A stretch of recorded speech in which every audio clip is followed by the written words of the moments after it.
Welcome back, everybody, to the XBA. I have two special guests here for us to do some mini analysis on the custom prospects for year number one. We've seen March Madness, we've seen the EuroLeague finals and the championship game, and we even saw the world prospects take on the USA prospects in Tuesday's video. And now it's time to scrape up all that footage and figure out what these guys do well, what are some weaknesses, and what to watch out for as you, the fans, have a large say into who drafts who. So with that, please welcome my good friends Jay from TnJ and FG from Franchise Gaming. These guys are both great YouTubers, and I'd even consider them friends of mine. Both guys do a crazy job of creating their series to be entertaining and immersive, and do their very best to involve you, the viewer. From retro sports games to current, Jay and FG do some of the very best work in their franchise and series on YouTube. So hop on over to their channels after the video. Make sure you bookmark them because they are very, very good. You guys will not regret going to check them out. Their links are also in the description and in the pinned comment below. So with that being said, take it away, Jay. Yo, what's good, YouTube? This is Jay from TnJ, and we're here for some year one scouting here in the XBA, and we're going to be scouting the shooting guards, power forwards, and center groups, which will add up to about 25 or so prospects. From big schools to small schools to international, we got you covered, so let's get into it. Let's start out with the shooting guard group, as of course, we can't talk about shooting guards without mentioning Kentucky's finest, Malik Jones, consensus #1 overall pick for the last year or so, had sort of a fall from grace. We all know how Kentucky was bounced by Illinois in this season's March Madness, also how Malik's inability to clutch up cost them the game. So many critics out there has started to cast doubt on Malik's game and are not slotting him as #1 overall selection. Regardless, when I look at Malik, all I see is an impressive blend of power, finesse that will serve him well at the next level. He's tactful enough to cause turnovers, powerful enough to drive and slam in defenders' faces, and graceful enough to hit tough shots from range. Those strengths are why Malik was forecasted as a guy that was going #1 overall with zero debate. Although, I'm starting to buy into a little bit of the downgrade. Yes, Malik is amazing in many areas, but the areas he struggles with, being clutch, taking smart shots, just knowing when to be aggressive and when not to be, he needs to pick his spots a little bit better. I'll say it. Malik will have to work on these areas if he's going to turn into a franchise player. Otherwise, he's just going to be regarded as an elite scorer and not really a true winner. When EJ Sanders was asked what motivates him, he simply said, "It isn't the money, it isn't the fame, it's the respect for the game that motivates me every single day, the grind." And this is why EJ is one of my favorite shooting guards in the entire draft class. His work ethic is off the charts, and it shows me, as Sanders was never really a highly recruited player out of high school at 21, Sanders had to earn his way into the starting role, and in his junior season, Sanders averaged 14.3 points per game, 3.6 rebounds, 4.1 assists. In other words, Sanders works hard and prides himself on chipping in any way, shape, or form for the good of the team. I like Sanders for this very reason, and someone in the first round will be getting a steal. What more is there to say about Virginia Tech's Raheem Savage? Simply put, the dude can shoot the rock, averaging 23.5 points per game, a solid 35% from three. Raheem consistently knocks down the mid to long range shots and will provide some scoring value to a team needy of offense. He's not bad defensively too, but don't count on him to be a Chris Paul when it comes to the thievery or even the on-ball defense altogether. He's projected as a top 5 pick, but I could see him falling just a little bit, and really, that might be a little too high for him at top 5, but given the other players on the board, it might be worth the risk. Here's a player I think is being a little bit undervalued right now, as Jay is being ranked, according to Draft Express, as a 35th player on their board. I think the one thing that stands out is his speed, knowledge of where to be, and his body control. He's definitely not going to wow you in any particular area of his game, but he's a solid contributor in all facets of the game, and a team that takes him will be getting a very smart player who has the potential to one day probably be an all-star. Will he ever be the guy to carry a team? I'm not sure, but he will stick in the league for years to come. If there's one undervalued player that's hard to read, it's Dayton's Ernest Dunn. From watching film on this guy, he seems like he's got the ability to be a solid player at the next level, but his inconsistencies throughout the season and his underwhelming stat line of 8.5 points per game, 2.4 assists, and his awful three-point shooting of just 16% makes him sort of a guy that will be looked at in more of a bench role. Some scouts are warning, though, not to sleep on Dunn since he has the tools to be a solid player. Even some are saying that he's basically Michael Jordan in the making, although I think he's going to be that bench role guy. Turning the page here to an offensive machine, Tyus Knight, currently being mocked at 24th to the El Paso Peppers. Knight is a consistent scorer night in and night out, averaging 17.7 points per game and a healthy 44% from the field. What's funny is that if the mock draft ends up being right, his eventual teammate, James Harden, also has an NBA career average of 44% from the field. Could Knight actually jump from 24th and provide that offensive boost to a team near the middle of the pack? It's certainly possible. And in fact, I think he is going to jump. A guy that can convert his shots with that kind of efficiency is hard to come by. Staying in Minnesota, Tyus Knight's teammate Maximilian St. Paul is not your prototypical guard, as he is more defensive-minded. That's not to say he can't score and contribute offensively, as St. Paul can score in a variety of ways by getting to the foul line and drawing fouls or finding himself open in the corner or off the wing and hitting a three once in a while. At 6'7", he can contribute to rebounding opportunities on offense against smaller guards that were guarding him one-on-one, but again, he is more defensive-minded. To show how good Max is on defense, St. Paul is averaging a crazy 2.8 steals per game. He probably fits more as a small forward since he can't play both shooting guard and small forward, but for now, St. Paul apparently likes his odds entering the XBA Draft as a shooting guard.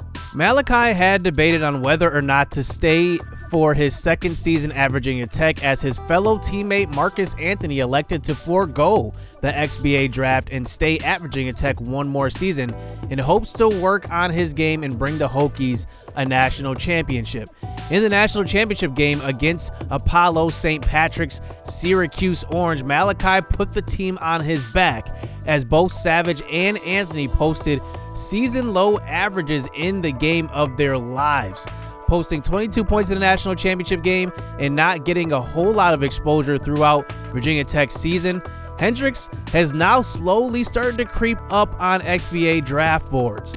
Before the tournament, Malachi was thought to be a second-round talent. With what a difference a good tourney performance makes.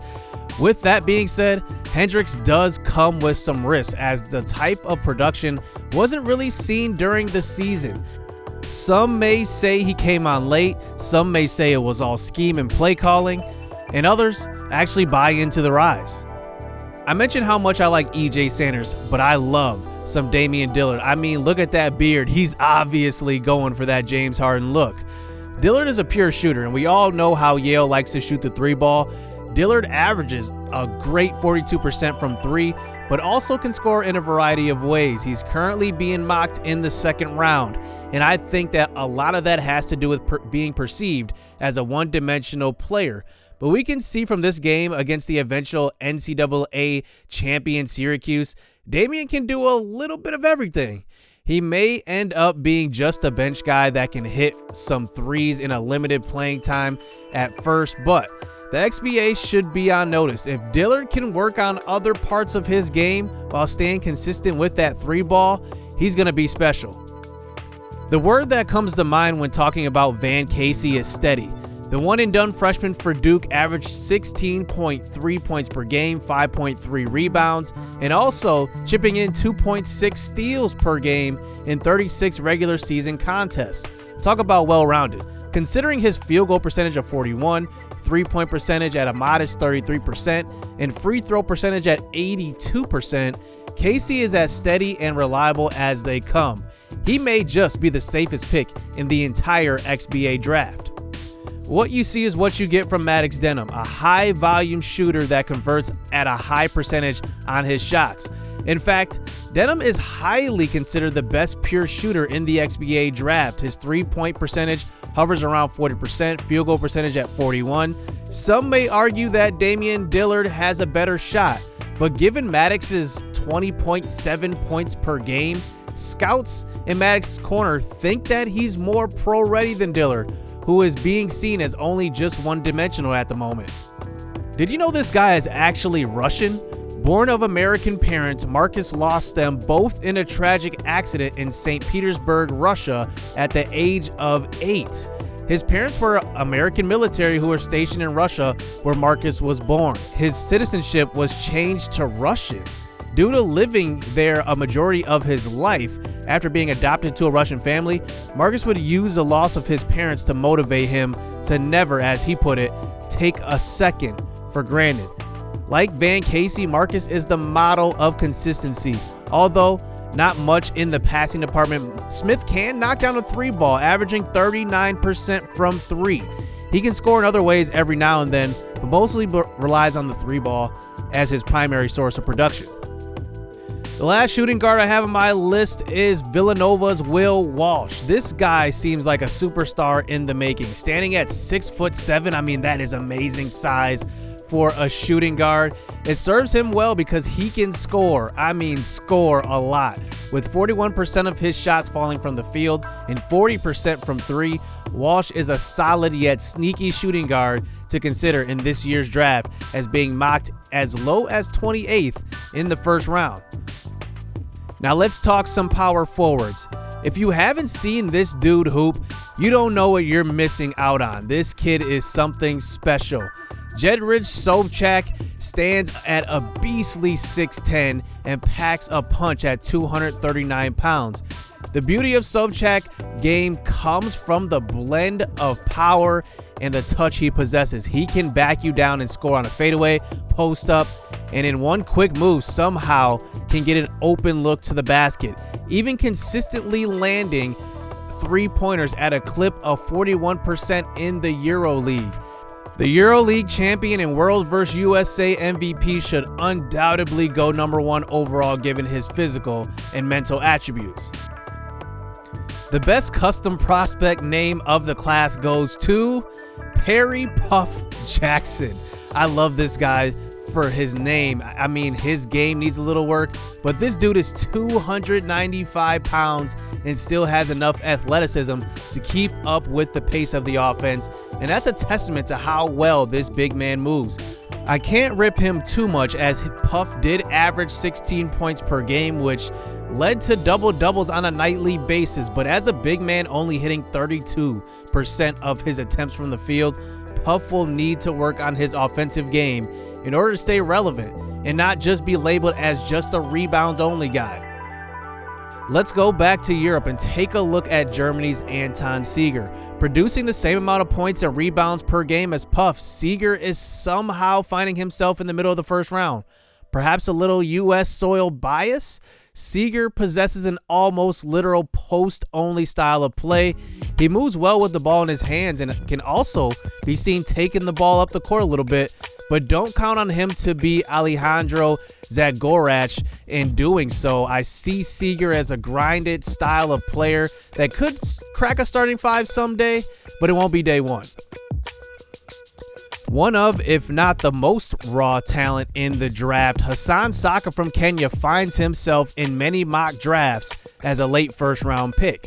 Saka at times flashes brilliance in his low post ability and ways to get to the basket, but more times than not, he is being seen being outmaneuvered and mentally outmatched.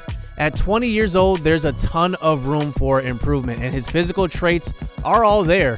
He just needs some grooming and some coaching at the next level in a lot of the eyes of XBA scouts. The second heaviest man in the draft, and perhaps the second best name in the draft, finds us at Morgan State's Lamilton Tayshaun. A 7'6" wingspan puts Tayshaun right up there with Temple's Marcus Bryant's 7'7" wingspan and Sobchak's 7'6" wingspan, who are both top 5 selections. So Tayshaun is mostly known for his defense and rebounding ability versus his offensive prowess. XBA scouts compare Tayshaun to Tyrone Hill with a ceiling of a bench roll and a floor also of a bench roll. In other words, what you see is what you get from Tayshaun, a big body presence player from a small school. Turning the page, inside the top 5, we have power forward from Temple, Marcus Bryant. Bryant was bounced in the second round of the NCAA tournament to an Oklahoma team that, in my opinion, got a little bit lucky.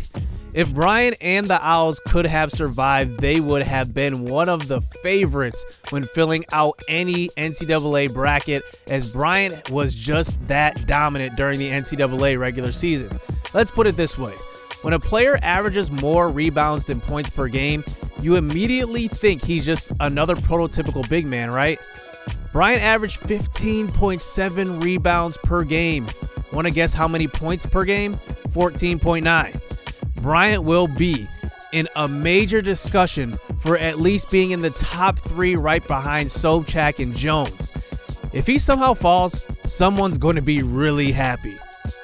Boston College's Garrett Racine is a physical freak. No, he may not be the tallest guy or the biggest, but the dude can move.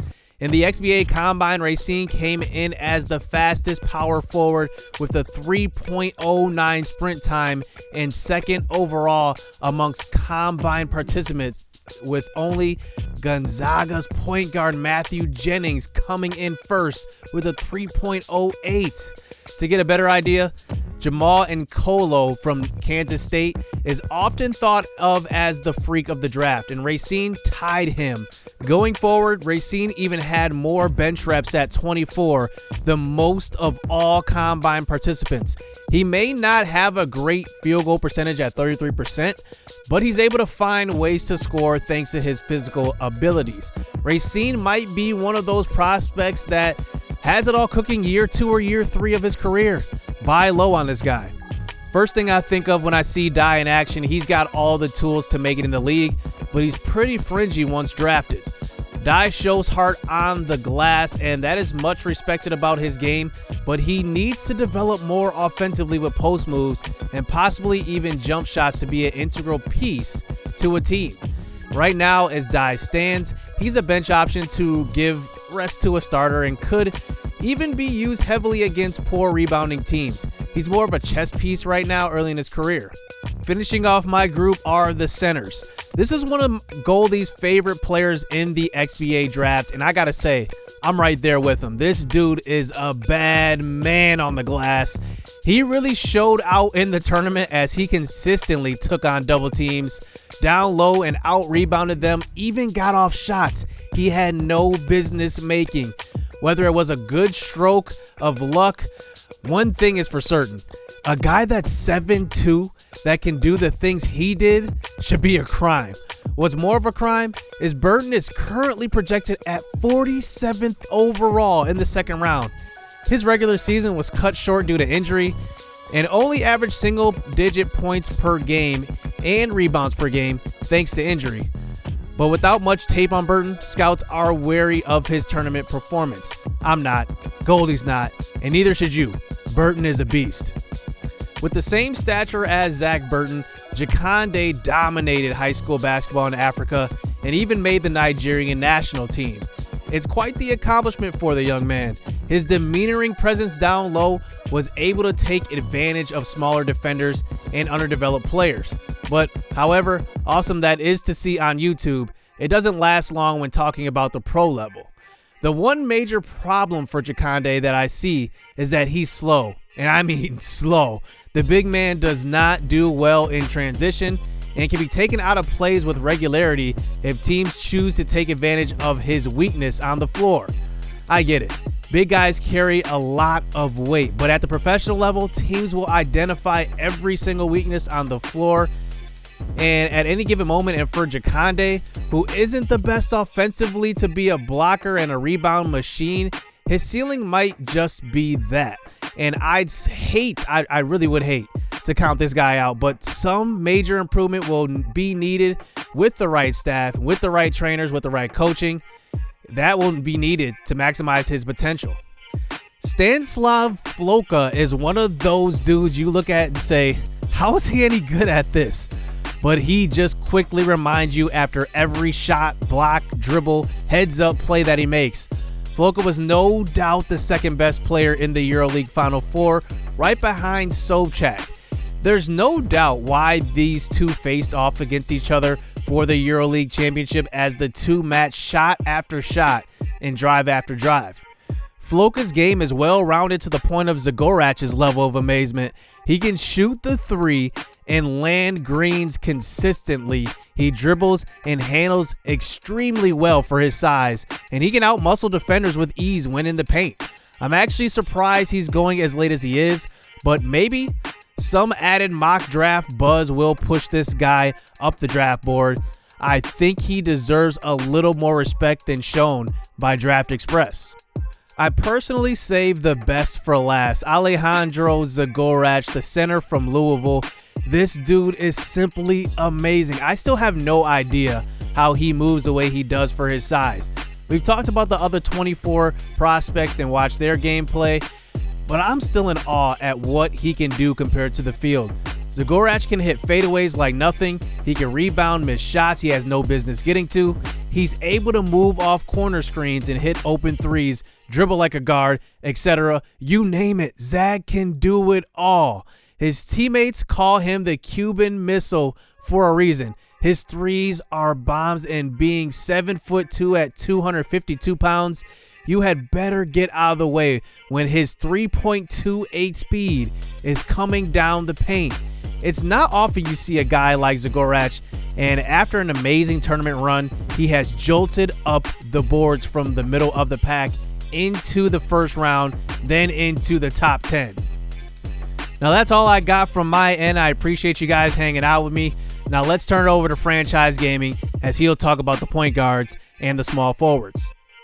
Hey, thanks a lot for that intro, Jay. Really appreciate it. What's going on, everybody? This is Franchise Gaming coming to you now. I run a little channel where I do franchises of both Madden and MLB. So MLB's starting up soon. If you're really into baseball or you're into any Madden content, my channel will be the place for you. Also, on Twitch, running some sim leagues with NBA 2K and also Madden, where you can control teams and players. So definitely head over to my Twitch, which is Franchise Gaming 88, if you want to check that out as well. So let's finish off today's video with the point guards and small forwards for this year 1 XBA draft class. Thank you, GG9, for having me on and letting me talk about these guys. It's going to be fun seeing who has what it takes and who's got a lot to work on. But the first guy I want to talk about here is my favorite, Apollo St. Patrick, point guard out of Syracuse, a name that will live in Syracuse infamy. I'm a Syracuse fan, if you didn't know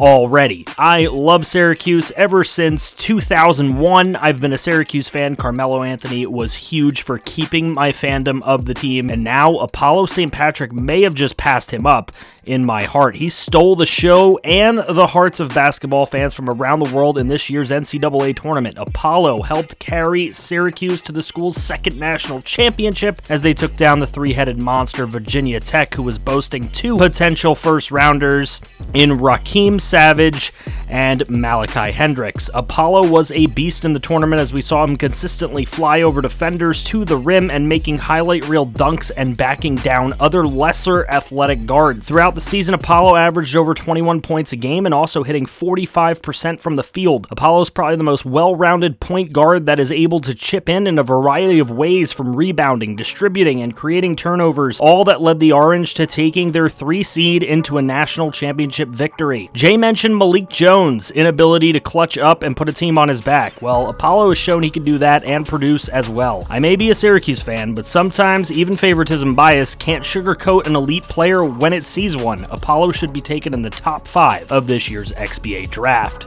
Number 2, we have point guard James Tashi out of Memphis. Other than Apollo St. Patrick, one of my other favorite point guards in this draft class is Memphis's James Tashi. If you want a guy that can score in many ways, Tashi's your guy. He might not be on Apollo's level with field goal percentage at 38%, but Tashi is steady, which I like. He can hit the 3 ball at a 38% clip, which is comparable to Goran Dragic in real life. It's mostly Tashi's primary way of scoring, if we're being honest. A guy with Tashi's speed, he should try and utilize a little more to drive and increase that field goals percentage. Tashi actually ranks 4th among point guards with a 3.18 sprint time, and that's something that should translate into the XBA. I like Tashi where he's slotted in the mock drafts going near the bottom of the first round. He's solid with a little upside, but I don't see too many holes in his game to where he'd be labeled a bust. He's a safe selection. Next we have point guard Artyom Kozlov out of Moscow. We saw only a little bit of Kozlov in the EuroLeague, but from what we did see, Kozlov is a high-volume shooter and was asked to literally carry the team. Kozlov shot the rock 34 times and scored 32 points. While on the surface that looks great, but in doing so, he only hit 38% of his shots. A team in need of instant offense will want to look Kozlov's way, as he showed the ability to score inside as well as score from outside, and is by far not a one-dimensional player. He is a bit of a wild card since we don't quite know if he was asked to be the focal point of the offense for Moscow or if he'll be okay with toning it down a notch in the XBA. Just the same, we don't know how his future team will want to use him. Kozlov will get his points, that's for certain. But he misses as many shots as he does, and the team had better be good defensively or have a stable offensive rebounder to take in Kozlov. Number 4, we're looking at point guard Bruno Versace out of Italy, Milano in the EuroLeague, keeping it international. We also didn't see much of Bruno, but the Italian stallion was actually fun to watch in what little we did see of him. At 5'11", he doesn't have the typical or desired frame of a starting point guard in the pros, but from what we saw, he's a playmaker first and scorer second, so his size isn't much of a factor for some XBA teams. We did see him make some nice plays from beyond the arc and down in the paint as he went 10 of 19 from the field, scoring 24 points and was 2 of 7 from 3, but here's a little secret. It was his best game on film, as Versace hit 20% from the field during the season. Like I said, he's a playmaker first and scorer second, and we can see this from his assists per game totals of over 13. Yeah, an average of 13 assists per game. If you're an XBA team that has a lot of scorers on the team, but for whatever reason underperformed offensively, you may want to look Versace's way. At number 5, another point guard, Kevin Banks out of UCLA. Goldie, did you do this on purpose? We seem to be getting shorter and shorter from a height perspective. First, it's Bruno. Now it's Kevin. Come on, man. What are you doing to me? First thing you notice about Kevin is his height. Don't tell me you didn't notice it. The dude's tiny. He's taller than Muggsy Bogues at 5'5", but I think that's who he's going to have to model his game after. We can see how he struggles to get down low and score in the paint area, which is to be expected, but he does a good job at distributing the basketball to his teammates and knocking down an occasional shot when he's open. Banks is a guy that will need to get better defensively and hustle out opponents. As much as I don't want to knock the guy for his height, it's definitely a factor into his future projection for an XBA squad. Next point guard we're talking about is Juan Argueta. Now, Juan Argueta out of Kentucky, another short guy? Really, Goldie? Like, at 5'7", Argueta has similar issues to Kevin Banks. His height does not open up possibilities for scoring, as it actually takes them away. While UCLA sort of forced the issue with Banks, Kentucky actually used Argueta to suit his strengths, which is shooting away from bigger defenders. Novel idea, right? Argueta is a confident point guard who has no issue with passing up open shots. To Argueta's credit, he knocks down 41% from three land and 40% from the field, while also shooting a pretty great 82% from the charity stripe. The only knock I have on Argueta is his streakiness, as he can get really cold and really hot from time to time. We saw this sort of thing pop up in the second round loss to Illinois in the NCAA tournament. Streakiness is a hard habit to break, so if a team is okay with taking a guy with his tendency, they'll have to know this and accept that going into it. Next we have Alejandro Sanchez Jr. out of Valencia. Let's head back overseas, take a look at Alejandro Sanchez Jr. from Uruguay. The 5'11" point guard played in EuroLeague action for Valencia, who ended up losing to Stanislav Floka in the first round. However, Sanchez Jr. was decent at best, scoring 10 points and only 4 assists isn't anything to write home about, but we'd be doing this guy dirty if we didn't mention his season stat line averages of 13 assists per game while averaging 12 points per game. In a way, he's kind of like Bruno Versace, who we covered earlier, hitting 35% from the field and having little 3-game to speak of. Trevor Kelly out of Abilene Christian is our next point guard. When analyzing Trevor Kelly from Abilene Christian, one thing stood out. He's a gamer. Simply put, Kelly wants the ball in his hands, and why wouldn't you want him to? The guy just has a clutch factor about him that's right up there with some of the college greats. Kelly was actually a walk-on at ACU and worked his way up to being a senior captain on the squad. Kelly's work ethic and tenacious attitude will serve him well at the next level. If you want a guy that's going to give you everything he has on the court and never quit, and he's proven that he's not shy of hard work, Kelly is a great late-round selection. Don't sleep on this guy. Last point guard we're going to talk about is Charles Burns out of Missouri. What to say about Charles Burns? Well, he's a boss. He can literally do everything. He plays well defensively, he's well-rounded on offense, showing the ability to drive and score from range, and also he's consistent in finding open teammates. Burns can burn you if you're not careful. His speed is deadly, running one of the fastest sprint times in the combine.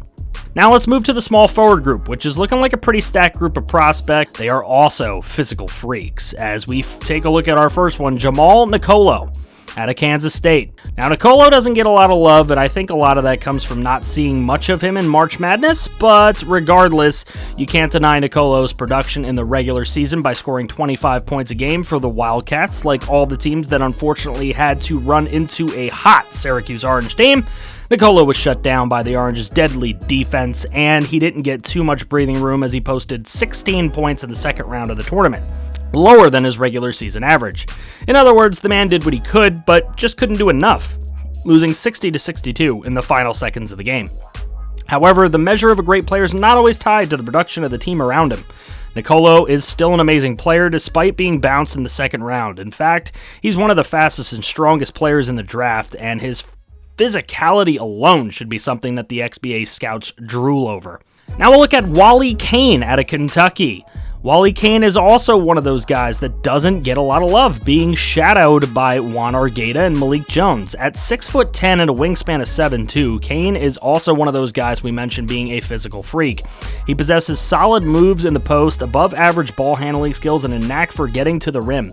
He's primarily a prototypical big man, as he's best at rebounding and inside scoring, but in a somewhat weaker smaller forward class, Kane gets a bump in his draft stock by declaring as a small forward. We move on to the number 12 player we're talking about today, Henry Portis out of Illinois. The Fighting Illini most likely would not have been the tournament Cinderella if it were not for star forward Henry Portis. Then again, the Illini play a really good style of team basketball that was really tough to beat. Aside from Portis' length, size, and ability, that team brand of basketball was ingrained in Portis from the very start of his career, and XBA teams should be in love with this kid for that very reason. Portis isn't going to ever dominate the league, and he's not going to be a guy that the kids are dying to get autographs from.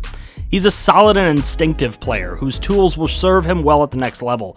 He's more of a face-up forward and rarely likes to back down defenders in the post. He'd rather drive or just shoot J's. Maybe if Portis can use that work ethic, he can be something in this league, but as a mid to late round first selection, odds are he'll be a solid player like Nick Batum. Next, we're looking at Lloyd Rosado out of Gonzaga. Good old Lloyd Rosado.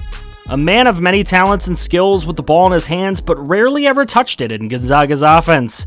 It's really a shame, since whenever Rosado did get looks, he always seemed to convert. Rosado's a sneaky player in this draft, and because of his level of exposure, fans aren't really in tune to his game. Some XBA scouts, I've heard, have their eyes on Rosado, and others don't even have them on their boards, citing if Gonzaga wasn't using him, there must have been a reason why. Well, maybe a team that fits Rosado's playstyle and abilities will serve him well and give him the playing time and opportunity that he actually deserved. I'm a believer in Rosado, and I'm going to zag while everyone else zigs. Jackson Perry's one of those guys from a smaller school that despite his production isn't garnering a lot of attention. Perry was the Golden Hurricanes' all-time leading scorer, and that's nothing to scoff at. He's got the weight and the speed to punish defenders inside at all times, but prefers to hit from range. Like I said, Perry is versatile and consistent, which is something that every team wants: consistency. If I'm lower in the first round and I have a choice between a guy I know can score, you bet I'm definitely considering a school's all-time leading scorer. Next, we have Derek Barr out of Cincinnati. Brady Dye's teammate, Derek Barr, is a raw talent with a lot to work on in his game. He's shown flashes of brilliance in his time at Cincy, but not enough to impress or wow the scouts. He's got the ability. That's been proven in some of these highlights you see up on the screen. But for the most part, he's just too inconsistent to warrant a first-round selection. I see Barr as being one of those guys that works hard to reach the XBA and stay with the squad, but never really crack a starting five. Finally, we'll go over Andre Dre Joyner out of Michigan. Last but not least, I see why Goldie did this. Michigan best for last, huh? It's Andre Joyner from Michigan. It's a long scouting video, and this one will be short. Joyner is filthy. He can literally do everything and do it all well. Although Joyner and the Wolverines couldn't outlast the North Carolina team, Joyner was a factor in both rounds of the NCAA tournament and proved to scouts that on the right team, he could flourish and be a star at the next level. Joyner is currently projected at number 7 overall to the Houston Lawmen, and I think that's about right given Zagarach and Apollo St. Patrick are slotted right ahead of him via Draft Express mock draft. Look for Joyner to be in the top 10 and be a future star in the XBA. That's it, guys. Thanks again to GG9 for having me on. I really appreciate it. Guys, if you do want to check out any of my sim leagues on Twitch or you want to check out my YouTube channel, I'm sure Goldie will have a link in the description box below. I appreciate it. Look forward to seeing the next year of XBA, and I really hope that Syracuse can recruit some really nice high school stars so that they can defend that chip. Go Cuse! Thank you guys for tuning in to today's XBA scouting analysis video with TnJ and Franchise Gaming. If you guys have not gone over there to check their channels out, please do. They're very good people. They're great content creators, and they're amazing friends of mine. Not only on the YouTube side of things, but I would consider them friends as well, just through content creation talk, through emotional support, because believe it or not, YouTube can get pretty stressful. Okay, content creation can be pretty stressful. Don't let anybody tell you different, because unless you've done it, it's currently 3 in the morning right now on Friday morning for me. So it's tough. So that support goes a long way. So appreciate you guys wholeheartedly, 100%. Obviously, I'm all about the collab. And if you guys need anything, obviously, feel free. So, guys, please go check them out. Links are in the description as well as the pinned comment. And, if you like what you see, make sure you hit that red button for subscribe. And if you just like their videos, make sure you just kind of just pound some likes for them on some random videos, right? Yeah, I don't know how much it helps because YouTube's all about that watch time now, but there you go. So, that's it for year 1 prospects, because now, going forward, guys, we're going to be looking at those year 1 prospects in the draft. The draft is tomorrow, Saturday, 8 o'clock Eastern Standard Time. If you can't make it, email me.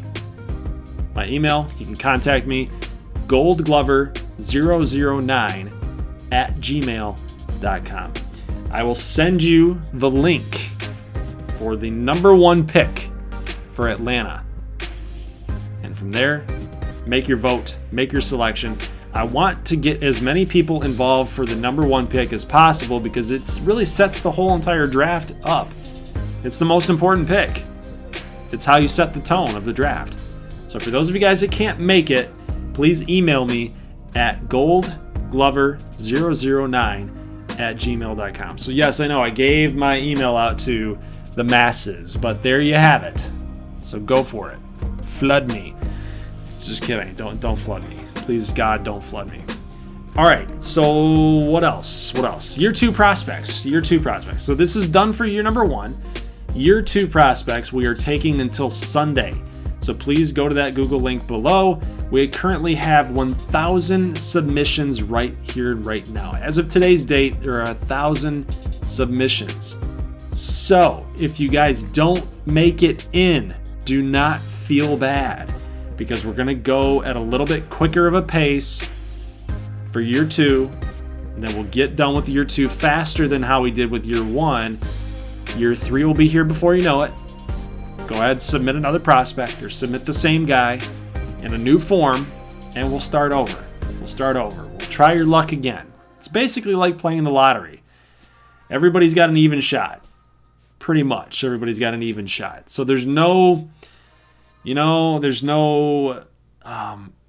know who you are, you've been a long-time subscriber, and I don't know who you are type deal. It's not that way. It's totally random. And that's why Google Sheets is so nice, is because you can basically just scroll and stop. Just scroll and stop. You just pick people at random, and we'll get a nice balanced draft class of point guards, shooting guards, power forwards, you name it. Positional balance is good for any draft class, and that's how we'll run that. And I just want to take like the next 2 minutes here to thank you guys, the fans, and the viewers out there that are continuing to support me, my brother, this series, this community, this channel. You guys don't even, you really have no idea. You have no idea, because as we close year number 1, it's been pretty surreal. It's been pretty surreal. Before the XBA had started, for the last like maybe 5-6 months, the channel had kind of just stopped growing. And no matter what we were doing with the channel, it just wouldn't budge. It wouldn't budge. We love doing Team Builder. Had a lot of fun doing that. It was the primary thing on the channel, but Madden wasn't pushing it. MLB The Show wasn't pushing it. And then we just thought, you know what? We had this idea for the XBA for like a year. So we're thinking like, well, might as well get it going. Might as well get it started and just plop it out there. And boom, it took off. And you guys were every bit a part of that, and you guys are still here supporting it and showing us that you're loving what you're watching and you're loving what you're seeing. And that right there, it seems so small. It might seem so small to you guys that are not content creators, or people that are just watching it just for casual and just for fun. You don't know how, even though it seems so small to you, it is so big for us. If you like what you're seeing, and you're giving support, you're handing the likes out, you're commenting, you're interested in the series, you're invested in the series, that makes us feel really good. It makes it feel like all this time and all the editing, and all the hours, and all the staying up late, and all the recording is worth it. Because when people come in to premieres, or they leave a nice comment, or they do things to go out of their way to tell you how much they're enjoying it, it means everything. It means absolutely everything. So I want to thank you guys for that. And also a big shout out here to Brian Street, our draft class creator, for making all these guys look and feel different and really kind of spreading this draft class out. Obviously, you guys have a lot to do with that too, giving those players the attributes and giving those players the backstories. It was really cool. It's a really, really fun draft class. It's one that we're always going to remember, being at the very first year of this series draft class. And, just big shout out to him, making all these prospects, make them to your standards. So if you guys are still here watching this, make sure you drop a thank you to Brian Street for everything that he did on the side to make this thing happen. Of course, thank you to Portugal as well for being an influencer about the EuroLeague to make that happen. And that was one of the bigger things about the channel, especially for year 1 in this series, that we didn't know how it was going to be received. I thought people were going to get confused, just throwing a March Madness thing in there and then throwing a EuroLeague thing in there. The primary reason for that, guys, was to make sure that you knew who the prospects were. Because the biggest thing for me in the channel is, and it's always been this way and it will always be this way, is to make sure that the community is engaged and is interactive and is caring about the series. Because let's face it, the content creator needs the viewers just the same as the viewers need the content creator.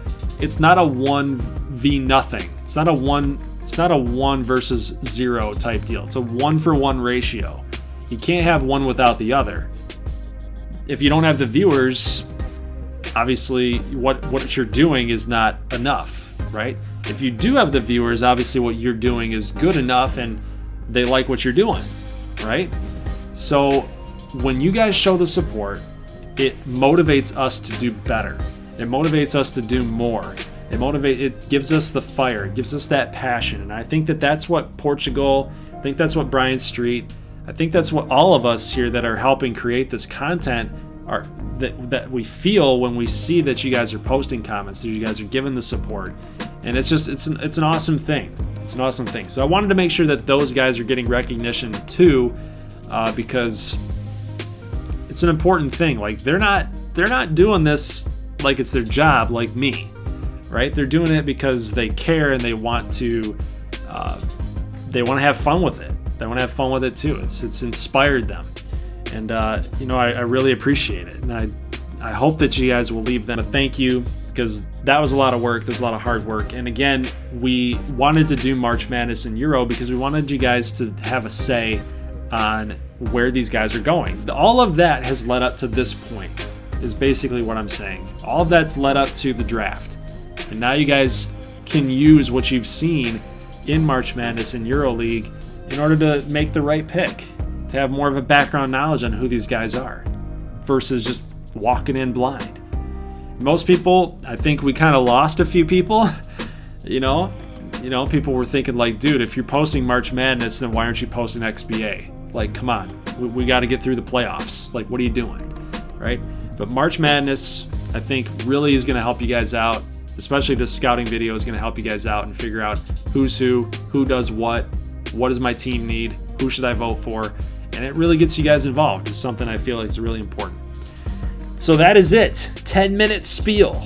That is it. So if you guys are still here, pat yourselves on the back. I talk a lot. Guys, that's it. I will see you tomorrow night, 8 o'clock Eastern, for the draft, the first ever. Who's your number 1 pick? Who do you think? And again, if you can't make it, please email me. I will send you the link for the first overall pick. All other picks, we don't know how that's going to shake. So that's it. Guys, leave a like if you like this thing, and I will see you tomorrow. As always, peace.